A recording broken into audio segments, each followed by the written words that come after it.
The conversation continues with award-winning fiction and nonfiction author and editor Julie Czerneda. All right, so the Web Shifters series, Beholder's Eye, you wrote that in 98? That was the book that decided me on pursuing nonfiction as as a career and letting the nonfiction go. Because I was still full-time writing nonfiction when I wrote 1,000. And when I sold Beholder's Eye and I wrote Beholder's Eye, I was actually working on grade 11 physics curriculum documents, which is about as dry as you can get. And it was for the second time. I mean, the curriculum's changed, as I said, and this was a second round. And then I would be able to take my day to work on writing Essen, and then I go back to writing the physics. And it really wasn't fair because Essen is everything I love about weird biology and all the interesting gooey facts about life and the curiosity I mentioned. And then I was doing the physics curriculum, and I went, you know what? I could do this for a living, maybe, if we didn't eat as much. And so I talked to the family, and I said, can I just let go of this other job and just write stories? And they all went, yeah, sure, do it. And I went, oh, thank goodness. And so that was the book. That was the one. If I could do that for a living, I would do it. And so Beholder's Eye got me started. What is it about? The premise of Beholder's Eye and all the Web Shifter books is that there's an alien species out there called the web beings. And what their claim to fame is that they have complete control over their molecular structure, and they can change it in and out of energy. So what they can do with that is they can remember everything because it's biochemical memory. And I wrote this in 98, so now we know that's true, but back then I was making that up, and I'm very proud of myself. They can assume any shape that they've tasted, so they can become any alien being, any other being they want. They live in space most of the time, but now because they like living in other forms, they don't. But the best thing about them is they're very, very, very slow to reproduce, as in millennia. And when they do reproduce, they just bud another one off. And so there's very few, there's only 6. But the 6 actually happen to be born. And she's the youngest by thousands of years. And her name is Essen. And she really wants to do all the right things, but really isn't going to do very well with that. So it's a semi-immortal, shape-shifting alien who, by all kinds of things happen, but she basically is trying to hide herself and not doing a good job, and she meets a human and has a friend, and off they go. And she blows up under stress. I mean, she's just the most fun thing to write ever. You talk about house toads. Essen is basically all the house toads, everything else wrapped into one. Yeah. Sounds good to me. Yes, very much that flavor. And then you went on with that series with Changing Vision. Mm-hmm. And by Changing Vision, it takes place 50 years later than Beholder's Eye. And in that, Essen and Paul, her human friend, have got a little business going. Things are all fine. And then things happen, of course, as things will, to uncover what they're doing and the fact that she's been hiding all this time, and off they go on a bit of an adventure. And then every book is basically an episode in their lives in which Essen must solve a biology problem. And because she's uniquely suited, because she can become the alien in question. So in Changing Vision, they come across an alien species that sees polarized light. And if they can't see polarized light, they're very confused. They don't know where they are. And they also don't trust anyone else. So she becomes that. And then she's the one who knows this, so she can solve the diplomatic problems that are happening. So that's the kind of thing that happens with Essen, is she bumbles her way in, but somehow manages to save the day. And in Hidden in Sight, she's a shrimp.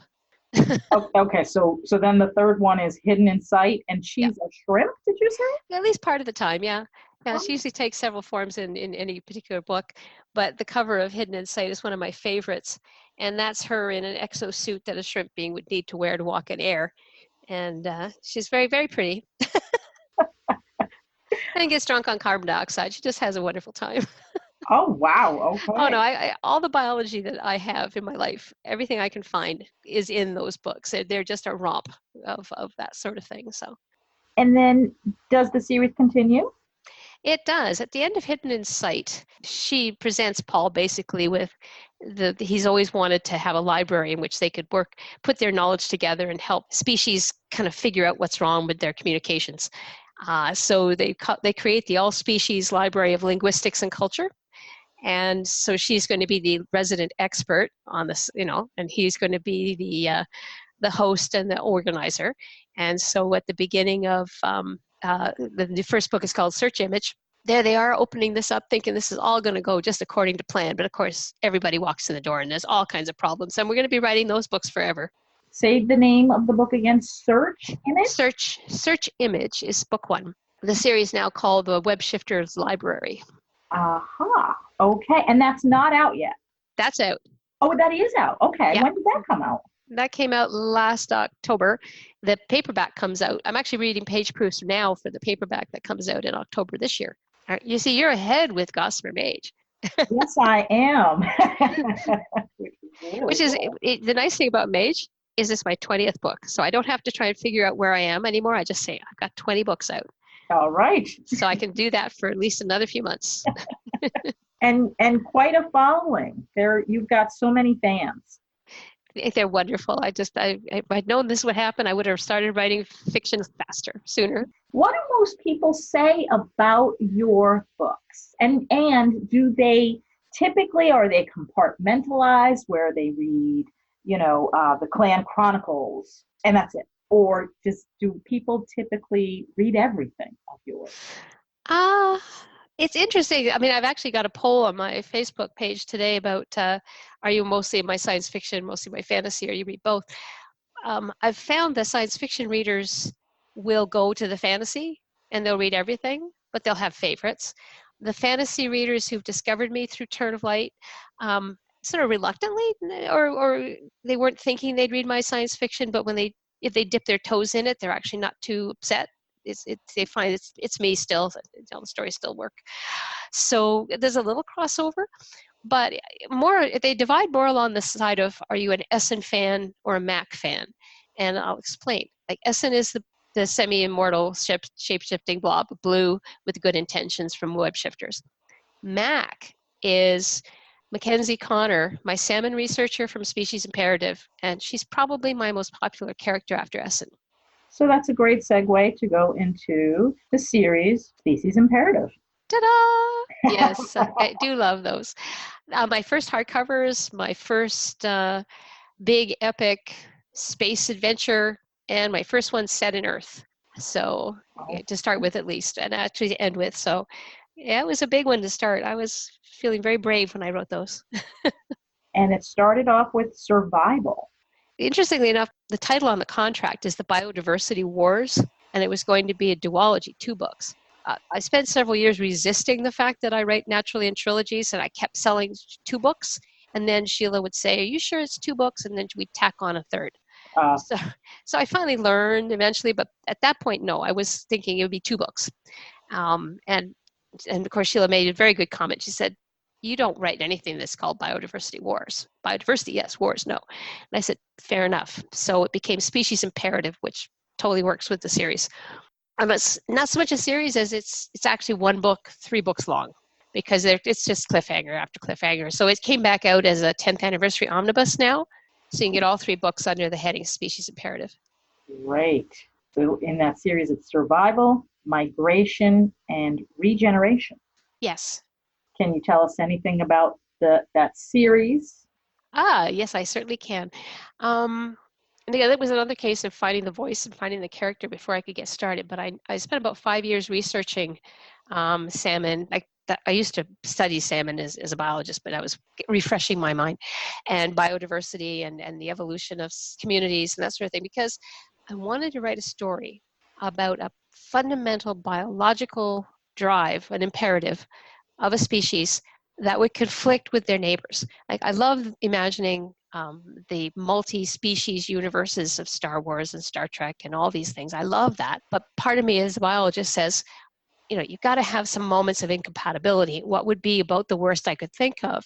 And the worst I could think of was a drive to migrate, because all of a sudden you might have a species that just has to move through everyone else's turf. So what could start that? What would make it go? I mean, I spent a lot of time on the underground biology and the premises of that. And it's also a murder mystery, because this has happened in the past and people didn't know what was happening. All they've got are these sections of space where all these planets that had life have been scoured clean by something, like a locust going through. So that was the shiver in the spine moment when I knew this is the book I wanted to write. And then I came up with Mac, and she's a salmon researcher on the East Coast of Canada, West Coast of Canada, pardon me, and no interest at all in aliens. They can just come and go all they want. She's going to study salmon, but the aliens come to her. Wow. I was really happy with it. It gave me the chance to use everything I do. Yes. I still get fan mail from fisheries biologists who love Mac's lab out on the coast because it's on pillars in the middle of the water. It goes up and down with the weather, and all these things are there. It's the lab I'd like. Also, she has a very good friend, and there's a lot of friendship matters in this story. But also, Mac is very much I've actually had her written up in science papers as being the perfect example of a real scientist in science fiction.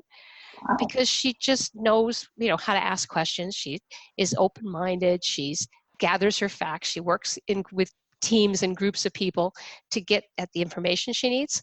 And when she finally clicks in that she's the one who's got to solve this, she's all in. Now, let's see. Now, you did do a standalone book besides Gossamer Mage. In the company of others. Yeah. What is that about?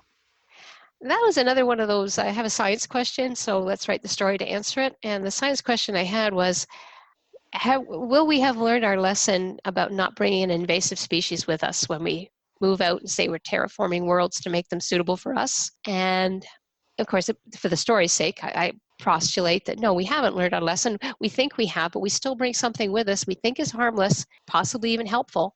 And it gets loose on these worlds that we've been preparing for ourselves, for our own colonization. This is a science fiction set in a pre-first contact, so we don't know if there's any other life out there. Earth just needs to expand. The population needs to go somewhere. And what I did was I set it up that these worlds become contaminated, but everyone's been moved to space stations in order to then move out to these worlds, like way stations. And they all have been told to stop. They're not allowed to return to Earth because they don't know why these worlds are suddenly so dangerous. They just know anybody sent there dies. So everyone's in quarantine for 20 years. And one of my inspirations for this was a snowstorm that trapped people in O'Hare Airport for a week. Mm-hmm. And they showed all these pictures of people making little rooms and people having little parties. And because when we're faced with it, I have a great belief in the human nature that we will I'm not an apocalypse person. I'm let's get together and get it fixed person. And so what happens on these space stations is, yes, they have turmoil and trouble, but they find a way to make it work. As long it's not going to be sustainable forever, but there's been a generation now raised in these circumstances that have never lived anywhere but in a space station. And then a ship comes from Earth thinking they might have found the solution to this problem of what's keeping these worlds dangerous. And there's one person on one space station who's actually was born on one of those worlds and rescued before he died, and he holds the key. So that's like in the company of others. As you're describing all these books, I go, and I actually, felt that way with Eternal Light. These would make great movies. Well, interestingly enough, Company got a lot of interest when it was first in manuscript. Which was great. But I didn't at the time really know what to do about that, and I didn't have an agent. And these days, I think there would be more interest in it. And even Bijo Trimble, who's very famous for bringing back Star Trek and is a wonderful person, absolutely wowed me when we met in person. I had her sign her book for me, and then she said, "Oh, here's my copy of Company. It was absolutely destroyed." She said, "This has got to be a miniseries." And I said, "Oh, thank you."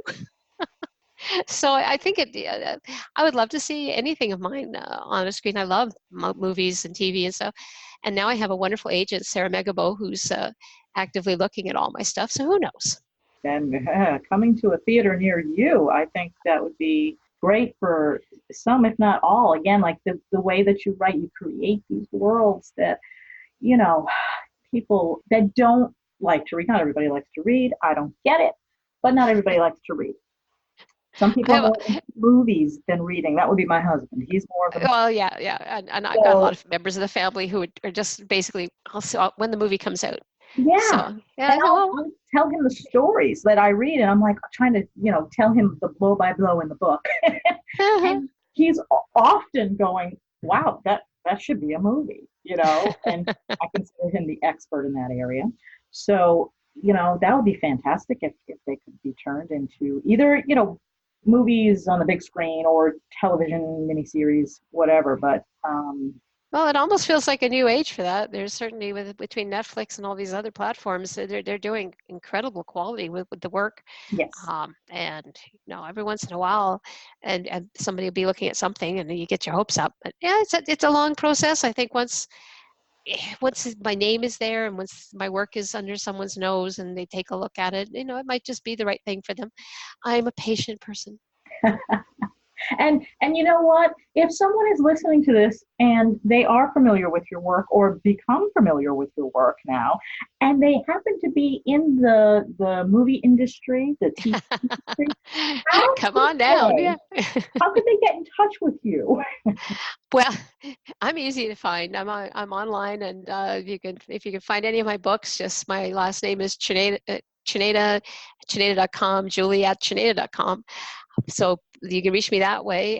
The contact information about the rights to anything like that is also on my website, and Sarah Megabo's email is there. She's extremely approachable and knows everything about my work. The lovely thing is she's a fan of my work too. She's especially fond of A Turn of Light, which you'll appreciate. So we hit it off really well, and very proud to have her on representing me. So it's not that hard to get hold of me, or call Daw. Right, call Daw. And that's Daw Books. Daw Books. They've done all my work, and all my work for the foreseeable future. So very happy. Should I call this YA fiction? Tales from the Wonder Zone. Oh, yes, definitely. Tales from the Wonder Zone is the project I did back while I was waiting to sell 1,000, and I was working in educational publishing. And what they are is I commission stories that are each one can be used to teach a particular point of curriculum in that particular grade. So there's stories that deal with optics, or stories that deal with structural mechanics, or these sorts of things, all suited to, like a teacher would recognize and say, that's exactly the story that I could use to inspire the kids who are building bridges right now, for example, or space exploration. There's one of them that is all about polar science. So they were written to a purpose, but they were all written by wonderfully fabulous science fiction writers who came in and did this for me. And I also wrote a teacher's guide called No Limits on how to use such stories in the classroom. And they did well. I think they were a little ahead of their time, because when I was doing science fiction in the classroom in service for teachers, I was pretty well alone on that. And then now there's all kinds of wonderful people doing that kind of thing. But Tales from the Wonder Zone was first. And we got the Golden Duck Award for excellence in just science fiction and technology teaching from it's the Children's Hugo. So very proud of that. And so again, just to really understand that they're fictional stories. Now, they're short story anthologies that if you picked up, you could just read and enjoy them. The reading level rises from the beginning story to the last story, and from the first anthology to the last one, to encourage a reluctant reader to go through. And the first story is really fun, but not too hard to read, and then they get a little more complicated as they read. So they're meant to be reading tools as well as just enjoyable science fiction, as well as science teaching tools. Okay, but Stardust is the first one. That's the first, yeah. Is it a single story, or is it multiple short stories? That one, I believe they contain about, I'm going to just be guessing because I don't have them in front of me, 6 to 8 stories in each. Aha, all right. And by different authors? Mm-hmm. And you're one of the authors, or did you edit? Not in the Wonder Zone, no. I was the editor for that. And these are supposed to be fun stories that teach you something about a section of science. And not so much that they teach it as that every science fiction story has a nugget of science or a thing that is going to help solve the day or whatever. And in these stories, the authors were given a choice from curriculum. So everyone has a science they pick up that a teacher could then say, yes, that would work for me in my classroom that day. Otherwise, you wouldn't even know. I mean, you would just read them and say, this is just wonderful science fiction. So Oh, we okay. were very subversive. Okay. But you could have a child that reads it and goes, oh my God, I love that. And then they Yeah. kind of get interested in that study. Okay. Got it. That's actually a great idea. I edited another series for the same publisher for language arts, by the way, for fantasy. And we had 3 books came out, and the first was called Summon to Destiny, and it was about stories in which a protagonist is drawn from their regular life into a fantasy setting. And the second one was Fantastic Companions, and that was anthropomorphism in fantasy. So it was all about familiars and talking animals and all these different things that you can have in fantasy that so gathered in one. And one of my favorites was called Myth Spring, which I did with co-editor Jeanné Giddens. And that one was, do we have myths in Canada, and can you write a story launching from a myth or a musical lyric? And we included the original myth or lyric in the book, and it did really well. It was a really, really good book. We were all quite astonished that we even had stories like that up here. So Very, being an very editor is cool. very gratifying. Yeah, I would say so. And as an editor, are you the kind of editor that shapes books or just cleans them up or a little bit of both? Well, definitely when it's an anthology, it's my baby from the beginning. I want to get the stories that will make the anthology be a wonderful read Hmm. and will address the theme that I have in mind. For example, Clan Chronicles, the one I just did, Tales from Plexus. So I've opened that world up now that I myself have finished writing in it to fans of the series, and they wrote wonderful stories, and so I actually wrote them.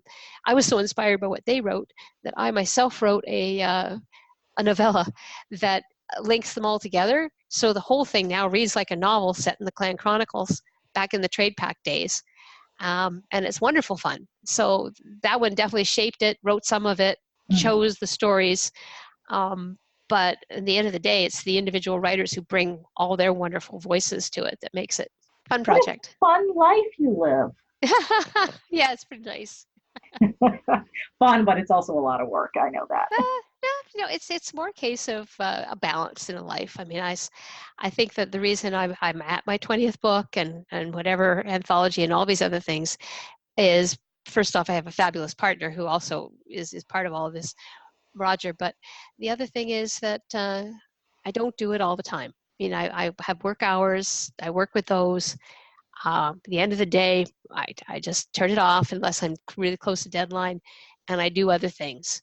And I think you just, to be sustainable, you have to do that. You just can't sit there in front of the keyboard. I tried that with company, and I almost killed myself. You just can't be only one thing. You can't be only a writer. You can't be only an editor. You can't be only a gardener. You got to do it all.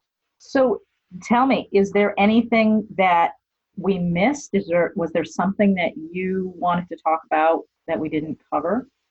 Well, no, this has been lovely. Really enjoyed our conversation about all my stuff. I think the only thing is maybe what's coming. I'm right now writing Mirage, which is the next book in Essence Web Shifter Library.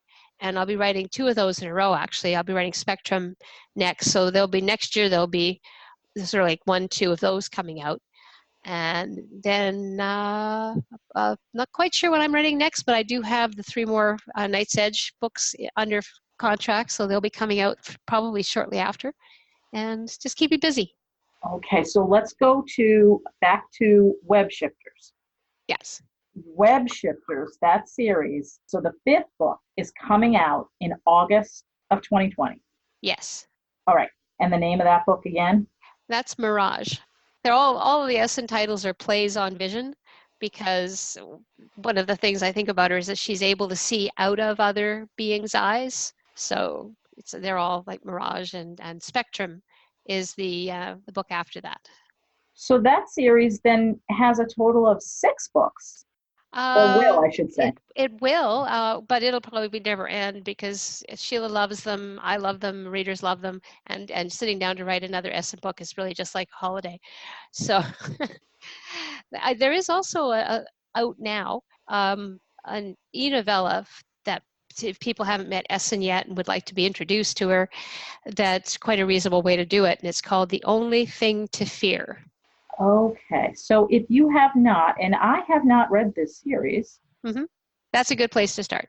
a good place to start for web shifters is an Although e-novel. Beholder's Eye is still one of my favorite books ever, and yeah, I would certainly recommend that if you as a starting point. But if you haven't, if you just want to read a novella and get a taste of it, that'll do it for you. The only thing to fear, All right, listeners, either with a bonus of street theater done by aliens.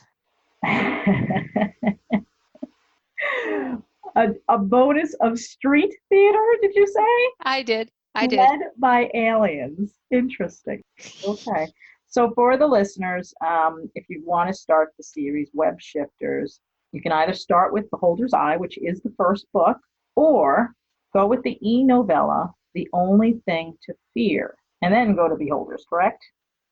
Well, you could go from there right into the new stuff because it follows right through into search image, or you can certainly go back and find out how this all start, because that would be my preference. So let's actually go back then to Night's Edge. Mm, We already said that you've got the two books, then you have the e-novella, yes. and there's three more coming. Yeah. Now, are those, when is the, let's see, one, two, three, when is the fourth one coming out? Oh, you mean the next novel set The in Night's novel. Edge? I'm thinking it's probably going to be 2023, All which right, so seems a long way away. I appreciate that to readers of the series, but on the other hand, you'll get the e-novellas and it takes a while to write all of this. yeah, I'm pretty fast, but it does take a bit. it does. I mean, again, if people that have already read A Turn of Light and A Play of Shadow, I think would totally get that it takes a long time to write this. And the people that haven't, just read it and then you'll understand that it definitely takes a long time. So, and I do think that people that are fans of the series are willing to wait. I'm willing to wait. Rereading is highly recommended. Yeah, well, yes, absolutely. Introduce friends, yes. Get refamiliarize yourself with that world. Although, once again, I have to say, it's so in my head, and I read this like 3 years ago. It's so in my head that I just have to think about it, and I'm like right back there. And that's how incredible that book was.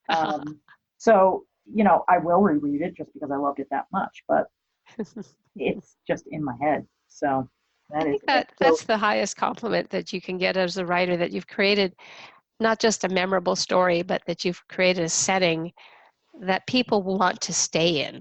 I mean, yes, you can tell different kinds of stories where you write a setting that nobody wants to be in, and then heaven above, we must never go there. I prefer a story where, yeah, I wouldn't mind hanging out there. I wouldn't mind bringing those people home. That's Night's Edge. Yes. So we have to wait, folks, 2023. But in the meantime, the e-novella, Yes. A Dragon for William, is coming out. So we're good. We're going to have a little taste. Very first one ever. There you go. That's great. So let's see now. I'm sure you have other projects planned, or maybe you don't, because it seems like that's a lot to be dealing with. I do have a super secret project plan, but I can't tell you now. Okay. Every author has to have a super secret project. Yes, most definitely. Got to keep something close to the vest, right? And that makes the announcement so much sweeter, right? And I tend to be one of those people that, oh, this is going to happen. Isn't that wonderful? But now I have an agent. Now I have other people, and they'll say things like, "There's a time for this." And I'm like, oh, is there? Yep, you can't spill all the beans. No. So it's kind of fun to have a. I never tease, but I do like to let people know that there's even more. So that's not a bad thing to say. There's even more. Hang in there. Read all like a 20 backlist. That's pretty good. Keep going on that. That's right. And so I know you also have some hobbies. I know you like to garden. I do, and we wilderness canoe and camp, and I love that. And I haven't set off a rocket in a while, so that's probably due. Okay, and I assume you build them. Yeah. Of course you do. Well, as you know, I build a lot of things. If anyone's got a copy of Turn of Light or Play of Shadow, you'll see the model of Meridell in there. Well, I thought I'd get a model of Tananin for Gossamer Mage, but time ran out on me. And I was just going to say, yeah, I mean, again, I'm like gushing about it, but I can't help it. Yes, you've got this amazing map in here, which lays it all out for people as to where everything is and where they're going and where they've been. And it's just absolutely beautiful. And all of your books are available on Amazon. And can you get them anywhere else? Thank you, Daw. All of my work is available in print and can be ordered from any bookstore carries English language books. They're all in ebook. They'll shortly be all in audiobook. Most of them already are. And I don't know if this is a secret, but I will tell you anyway, In the Company of Others is going to have a special 10th anniversary edition in 2021. So there'll be, even if it's becoming scarce to find, it won't be for long, but it's still available as an ebook. Great. So those people that like ebooks, you can get them. Oh yes, and if you want paper books, you can get those too. There's nothing that's not still out there. Great. And then audiobooks. Some people they just love audiobooks, mostly because, they maybe don't have time to sit down and read because they're constantly traveling. And I always tend to forget about audiobooks. So most of your books are available, or will be actually available in audio. Yes, I think half are now, and the other half are in production. And I know that Gossamer Mage will be wonderful because it has been done by a friend of ours, Leslie Livingston, who's an incredibly talented actor, incredibly talented author, and a dear friend. And when I found out she would be willing to do it, I was just over the moon. And so I can't wait to hear what she does. It's interesting. I've listened to the audiobook for Beholder's Eye, and it's like hearing it for the first time. Yeah, Mage is coming out in every platform, which is nice. Great. I think I mentioned that I asked a question that's a mystery question to both of us. I actually will just pull a random card and ask the question that's on the card. So nobody knows what it is until we ask. Clever. We get to learn a little more about you this way. So I'm going to pull a card. Well, this kind of, it sort of fits. I consider you a teacher. So the question is, can you teach me how to, and then you're just going to fill in the blank. Canoe. Canoe. And do you ever go out by yourself? One of my favorite things to do is just get in the canoe and paddle out at dawn and right to the middle of the lake. It's like glass, and just listen. It's marvelous. What would it entail? How would you teach me how to canoe? One of my favorite parts of Species Imperative is when Mac has to teach a couple of aliens how to canoe. So it's clearly been in my mindset before. No, you need paddles, life jacket, all the safety gear, and the main thing is to trust that the canoe isn't going to tip over as long as you maintain your own balance. And then it just flows through the water. It would take no time at all to teach you. It's very, very much like meditation. You go out there and it's very peaceful. You move at your own pace. You can't go any faster. So it's a nice way to relax. It's a wonderful way to relax. Very nice. Well, I guess on that note, I have absolutely enjoyed my time talking with you, Julie. And thank you, Jeanné.